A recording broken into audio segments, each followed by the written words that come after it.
Listener question that we got in this week from Roxy. You come in and you grab lavender and then you find out you've grown a mini lavender. Or Be the most calm is just having a plan A, B, and C. I like asymmetrical. Okay, I think there's more interest in something that there's a theme. We know what it's like in the annuals department in spring. I mean, you come in one day and it's a completely different stock the next. The Helpful Gardeners, the podcast that digs into the buzziest plant trends and news you need to know, regardless of your growing zone. Colin is a skilled horticulturist with decades of growing experience across Canada. Brandi is the greenest of green thumbs with a love of asking questions. Welcome to our Garden Nook. Do you do anything for your neighbors around the holiday season? I mean, I shovel their walk if it snows and I'm the first one out. That's okay. That's more than a lot of people would do, I think. That's really nice of you, actually. Yeah. No, we moved in last year. The only time I really get to interact with my neighbors is Halloween. Right. Which sounds weird, but we usually set up this campfire on the driveway. And of course, with the Blue Jays this past year, everybody was out and about. And so I was meeting a lot of neighbors.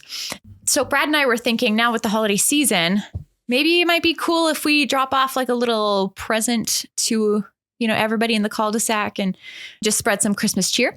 So you guys are wonderful. You guys are like, you know what? I love my neighbors. Do you know what our interaction is with our neighbors? They also shovel my walk. I shovel their walk. Yeah. We wave at each other and I give them tomatoes when I grow an excessive amount. It's the same thing. Yep. Same thing. And they're wonderful people. Yeah. I'm around all of this greenery downstairs. We've got balsam fir and spruce and pine and all sorts of things, cedar. And I thought, why not make them all an arrangement?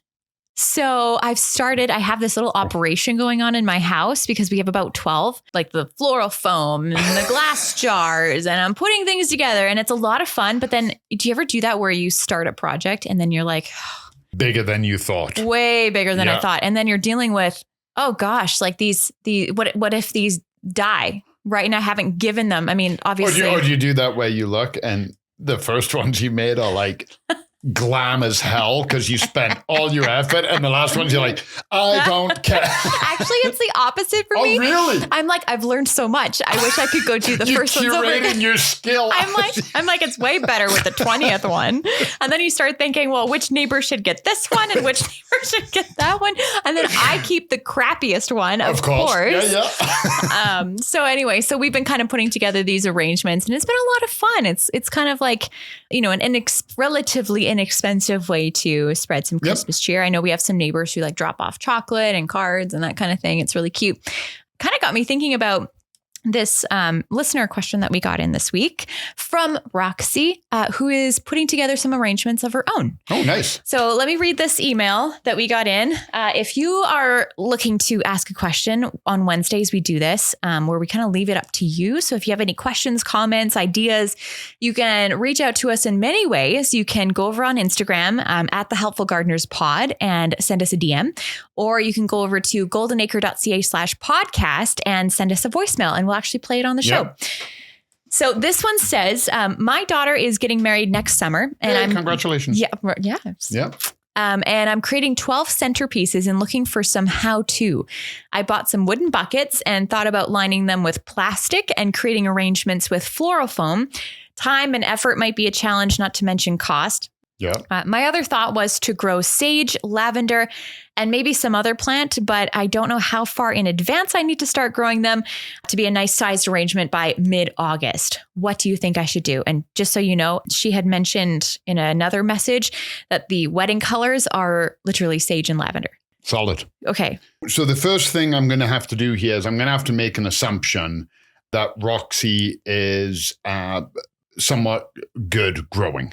Sure. Right. Otherwise, I'd be like, if you're like, I have never grown anything from seed in my life, I'd be like, now is not the time to try. That's like trying a new recipe for a dinner party and you're like, I don't know how this is going to work out. But exactly. You're like, I'm hosting everybody for Christmas and I'm going to make something I've never made before. Yeah. Yes. So let's work on that assumption. You have to, like everything, you have to work backwards. Mm-hmm. So if you're planning on growing all of these plants, lavender, sage, and what was the... Well, she's just like, some other plant, like whatever might work well with that. Let's say baby's breath. Okay. Read the seed pack. Mm-hmm. Read seed pack from time to harvest and work backwards, but give yourself a buffer zone. Good point. So let's say lavender says 4 weeks to harvest. Okay. So 4 weeks until it's in bloom. Mm-hmm. Then what I would do is I would start it 6 weeks prior to when I needed it, because you don't want it just on that cusp. You want it full of flowers. Mm-hmm. You want it to be big and grow more than you need. Do not grow 12. If I was doing it for something like a wedding, how many do you need? 12? I'd be like, I'm doing 36.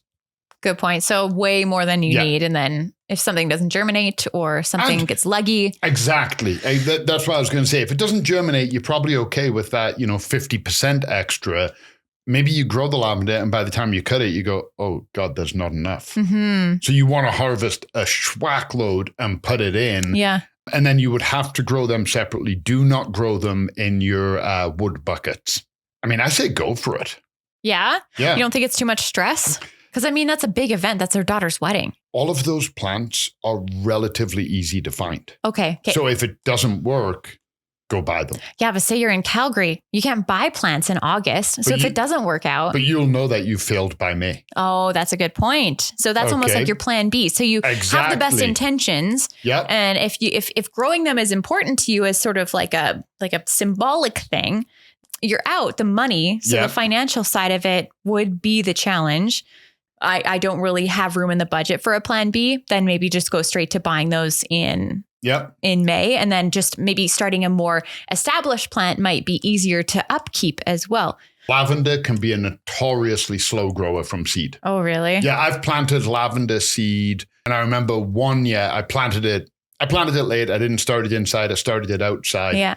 Just as it was getting into its like, hey, look at me, I'm something to look at, we were getting frost. Yeah. And that's actually something we should talk about too, is the weather, because say you started them from seed and you're like, they're growing outside and things are going good. And then we get hit with hail, water restriction, or, something that you have all of this extra worry, external factors that will now play. I'll say this, if I was going to do it, I would be starting them indoors. Mm-hmm.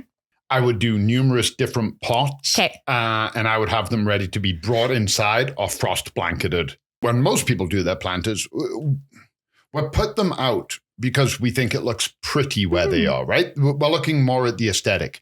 If I'm doing something like that, it's not aesthetic, it's functionality. It is, what is the easiest way to water these, to protect them, to bring them inside? Like that's what I'm looking for. I don't care if people think my lavender look good where they are. That's not the purpose. I want an area full sun that I can easily get indoors. Yeah. And we should also talk about that as the requirement. So lavender does require full sun. Sage will also require full sun. So, sage can grow in partial shade. A heck of a lot slower and probably not as nice. If I was doing it, mine would be in full sun. Yeah. So you'll need to make sure that the maintenance is kept up. So any deadheading or anything. Yep. Something else to consider. Yeah. Look at the variety. Oh, great point. Because you come in and you grab lavender and then you find out you've grown a mini lavender, or you've grown and your sage leaf is this big and your lavender flower is this big. Yeah, that's a great point. And there's so many different kinds of lavender too. There's Spanish, English, French. Like you kind of have to narrow down. And with seeds, you can at least guarantee the variety that you're getting, but you can't really guarantee that in the garden center. No, and depending too, what if you come in? I mean, we know what it's like in the annuals department in spring. I mean, you come in one day and it's a completely different stock the next day, like the very next day, completely different stock. So you don't know what kind of lavender. That happened to us this year. I sent Jenny some photographs. I can't remember. It was a Tuesday of annuals. And I was like, look at these. Aren't these stunning? And Jenny was like, oh my God, I love those. Yeah.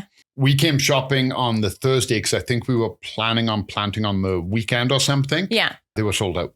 Oh gosh. I work here and I didn't get the plants in time. Like seeing them every day, and I missed my window. Yep. So, and growers, they're not immune to getting hit with frost, disease, bugs. Like I've talked to Jeanette and Barb, and Barb's like, oh yeah, no, I had cutleaf peonies on my PO, but I couldn't get any in this year because they got infested or they lost their harvest, and you're like, all right. That's a great point. So you might not even be guaranteed if you forego the seeds and just wait till May. So, I was just doing a quick Google search on some examples of lavender and sage arrangements. And it seems like a lot of people will do like like they'll cut them off and then put them in water or put them in like a floral foam. And I know that was what Roxy was kind of intending to do. Could you grow them all? Like say you wanted to do your arrangement, the lavender and the sage in a pot with soil. Could you just do all 12 in the same sized pot from seed and then not have to? And so instead of doing a cut plant, you're saying actually grow the arrangement and then lift the pot into your, almost like your basket now becomes a cover pot. A cover pot, yeah. Again, grow way more than you need. And the risk you have there is when you lay out 36 pots, 24 pots, however many you think you need for your buffer zone. Yeah. Some of them get half an hour less sun. So then you put them all out and they're different heights. Oh, great point. Maybe this sage got a little bit nipped by the frost, so it's a bit slower growing, so the lavender is overwhelming. Yeah. You know, in the front of my house, there's 2 planters we do that are symmetrical. Within a month, they're not identical anymore. Some plants thrived. One plant we lost this year, I have no idea how. We lost one marigold. It just up and died. Just randomly? Yep. Everything else grew great. It wasn't the cold because none of the other marigolds died. Yeah. And it just kept going more and more brown until I just pulled it out and tossed it. It wasn't broken, had a good root system. Yeah. Just did not take for whatever reason. So if you're looking for identical, you may want to go the cut route, but I like asymmetrical.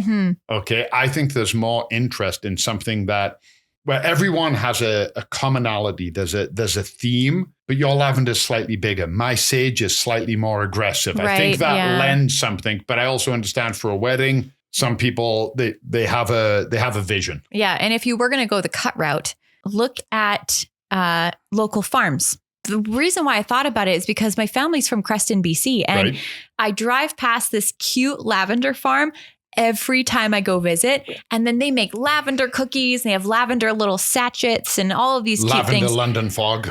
Oh, so good. But I guess there is a lavender farm in Alberta, kind of near Red Deer. Okay. So you could reach out to them and be like, hey, can you grow a certain number of lavender for me? And then I'll just come pick them up. You could do that. So it's still kind of grown locally, but it kind of takes the weight off your shoulders.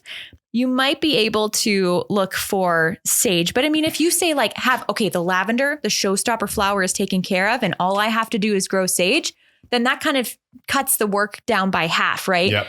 And I'm willing to bet if you get a hold of a farm, you tell them it's for a wedding, you tell them what your goal is, you're going to get wholesale pricing. They're going to sort you out. You're going direct. Good point. And I know how you're feeling. It's a very important event and you don't want to get into a financial pickle. You want to make sure that you have all your ducks in a row. I think the thing that would make me the most calm is just having a plan A, B, and C. Exactly. Right? Do all your research. I would look for seeds. I would actually price it all out. I would do a whole plan. I would write it out. And I would and then plan B would be, okay, I'm going to find out which garden centers are near me and then find out, hey, is sage and rosemary things that they usually carry? And then be on my radar in the springtime to go and check in with them if they have it. And then plan C would be reach out to the farms and see what's in my area. And come talk to people like us. Sure. What do I need to do to grow this? Do I need a heat mat? Do I need lighting? Do I need this? And lean on people to help you get through it. Yeah.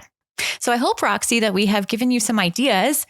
I think what it sounds like right now is you're going to have a lot of homework ahead of you, kind of fleshing this out a little bit more. But maybe it's going to end up like me, where you're going to do the first couple and they're going to be really crappy. And then they'll be incredible by the 12th one. And then you'll be like, oh, this is amazing. And then you put the worst one on the kids' table. Yeah.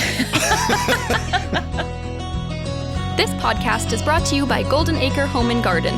Find seasonal inspiration for your home and garden in Calgary, Alberta year-round. Visit goldenacre.ca. The comments and opinions expressed by the helpful gardeners on this show are our own and do not necessarily reflect the views of Golden Acre Home and Garden. For more information on everything we covered today and to leave us a voice note, visit goldenacre.ca/podcast. The Helpful Gardeners are on Instagram at The Helpful Gardeners Pod. Keep on growing, gardeners!